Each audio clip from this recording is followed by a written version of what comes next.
let's jump straight into it, all right? It's going to be a fun one. Get yourself some water, get yourself some coffee, even pause the video or make the video slower if I'm talking too fast or if I'm being annoying, all right? So let's go into the first category, the first segment of this video, and it's going to be a quick walkthrough of the weighted average cost of capital formula extended, all right? So the first thing to do is, let's try to understand this. Let's try to get a sense of what this formula really is all about.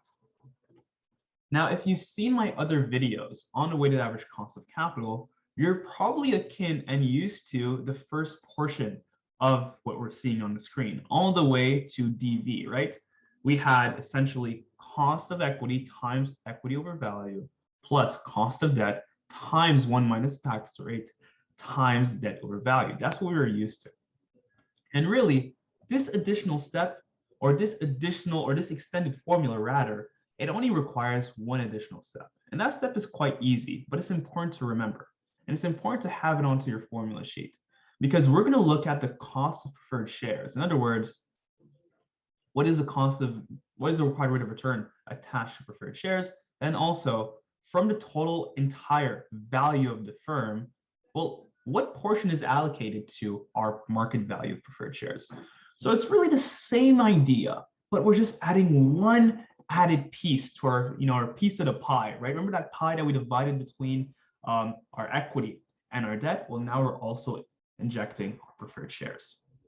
Now, what I want you to be able to understand before we proceed is that our WACC will once again be divided into 3 segments, okay? And from this question, you'll be able to allocate essentially, well, how much does it cost us to deploy our own equity? Essentially, what do we require as a return for us to use our own money? Then we're going to look at the cost of debt. How much does it cost us to raise some debt financing? For example, what is the interest payment that we're going to have to pay on a loan, on a bond, or anything in between? Then we're going to look at our cost of preferred shares. Well, when we issue preferred shares, how much do we need to essentially compensate our investors? That's going to come at a cost, right? We're issuing shares, we're raising some money through equity financing, but in exchange, we have to pay them preferred shares. And preferred shares within the realm of our Intro to Finance class, and probably some of your major courses during your undergrad.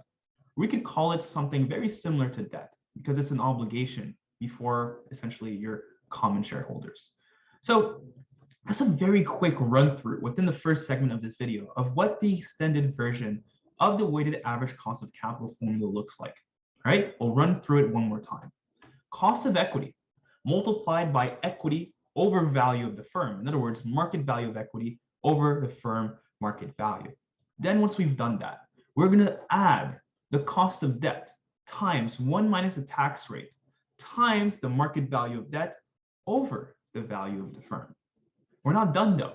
Now we need to move on to the last step of our extended WACC formula, in which we're going to take our cost of preferred shares multiplied by the market value of preferred shares divided by the value of the firm. Now, before we proceed to the second segment, I really want to stress the idea that this formula, really what it is, it's a weighted sum. We're trying to allocate essentially the actual proportion of our cost of capital that's allocated to equity, then debt, then preferred shares. And in order to find that, it's a simple multiplication. It's a little bit like what we did within our chapter on portfolio theory and our chapter on the capital asset pricing model, also known as CAPM. We're simply doing the weight of a specific portion of our firm value multiplied by the cost attached to that specific type of financing. Okay, so what we really need to do is we need to look at how do we find our cost of financing and how do we find the market value of that type of financing? How much did we actually raise for that type of financing? Because that's going to change essentially how we assess our cost of capital.